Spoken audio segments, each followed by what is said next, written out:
What is the thing that you're really passionate about when it comes to the Black community?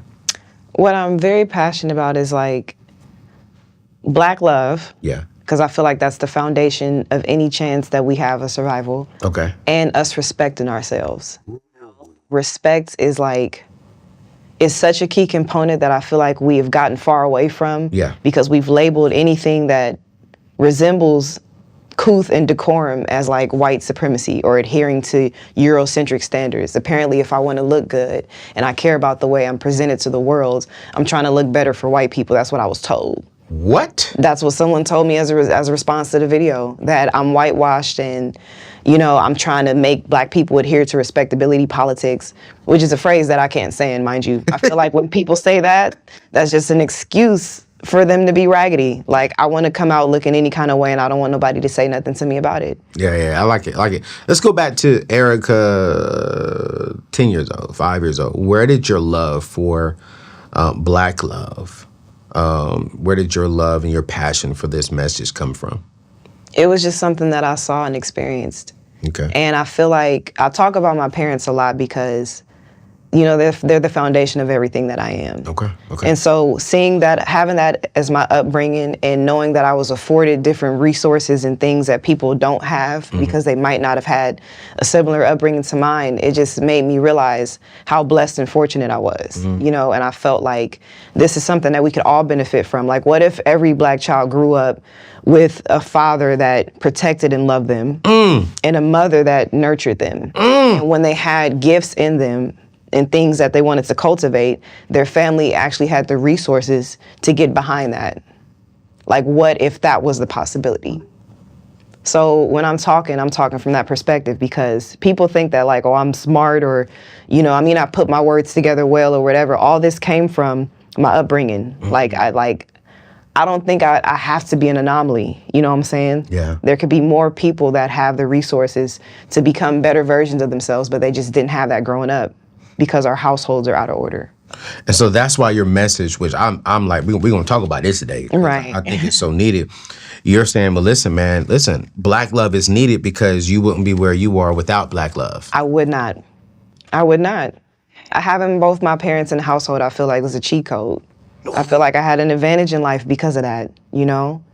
And I was able to just see how things work realistically. We have a lot of people, you know, that have different things and are talking about what men should do and what women should do, but they've never even seen the dynamic in real time. Like, I've grown up with that dynamic. That's what I was raised in. And I see what it is, and I see how it produces solid people. You said something that's actually real good. And I want to talk about that because it goes back to Black love. You're like, hey, it's really up to you. Whatever works in your family, works in your family. Right. He was like, but my parents, my grandparents, they did the quote-unquote 50-50. They worked together to build something much bigger, legacy, land, and stuff like that. Exactly. Break down what you saw growing up in that dynamic, because I think it's a great perspective for people to hear when it comes to a husband and a wife teaming up together to build something better. And he said something so good. He was like, man, I saw that my parents and sometimes my grandparents wasn't really feeling each other. Right. But they was like, nah, this is bigger than me and you. Exactly. What, from your perspective, what did you see that inspired you today? What I saw was just the results. Like, we have a tight-knit family. Things were able to get done and accomplished. Like, when my dad would have a vision, he wanted to purchase this property, my mom would get on board, they would work together, and they both had their roles, and they understood what they were, and they adhered to them, regardless if somebody was mad or whatever, because their commitment to each other and what they were building was bigger than their fleeting emotions. Yeah. You know what I'm saying? Because I could feel some type of way today, and then tomorrow I might be in a better mood, but stuff still has to get done regardless of how I feel, you know? So I saw that in real time. I saw times where my mom was up cooking breakfast and she mumbling under her breath. They clearly have gotten, you know what I'm saying? Like, she don't like him right now. Yeah. He don't like her, but she's still doing what she needs to do. We still gonna eat and sit down as a family, and he's still gonna go to work, and she's still gonna go to work, and then we're gonna make it work every day, you know? And so that's what I saw. And from that, I realized that like conflict, because I feel like nowadays, like things don't work out because people are so afraid of conflict. Yeah. But what my dad taught me is that on the other side of conflict is love. Ooh. So yeah, there's issues that arise, but if you can like combat that combat those issues and come to an understanding, the love that's on the other side of that is stronger than before it was a conflict. So it's not something that we should run away from. And that's what I saw growing up. You know, I saw them work through things and get stronger and stronger.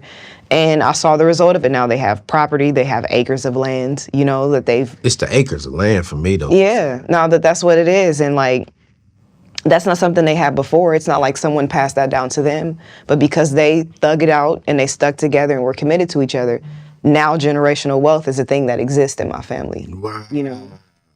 And it's not just wealth per se from a money perspective. Right. Look at the wealth that's inside of you, the wisdom, the knowledge, the intellect, and your passion for the Black community. Right. And I don't know your siblings, but it's like I'm pretty sure they may not be as vocal as you on your platform, but I'm pretty sure internally they have. Right. You know, like, hey, listen. They're in the same type of time. See, that's what I'm saying. You know?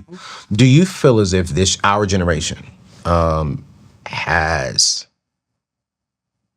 How I say this, because I don't want to offend nobody, because I know y'all get offended. Right. Especially Black. Nah, I'm going to be quiet. I'm going to say it, Black people. I don't feel that energy in the Black community.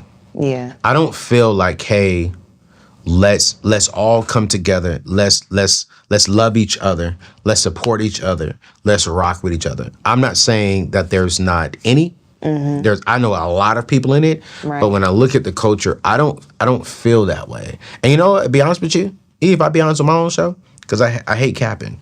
I don't know, I can't sit here and say that I've always been like that. Right. You know, I think in my 20s, it was all about me. Right. I was selfish. Then as I got older, I evolved and I got around other successful, older, wiser Black men. I was like, yo, bro, me helping you actually helps me. Right. Me helping you help someone else, that helps the community. And the community is where my children are going to be living. Right. So for me to be selfish and to keep everything for me and myself blocks my children from being successful, because then now they're going to be selfish. They're going to be selfish. And now the community is selfish. Yes.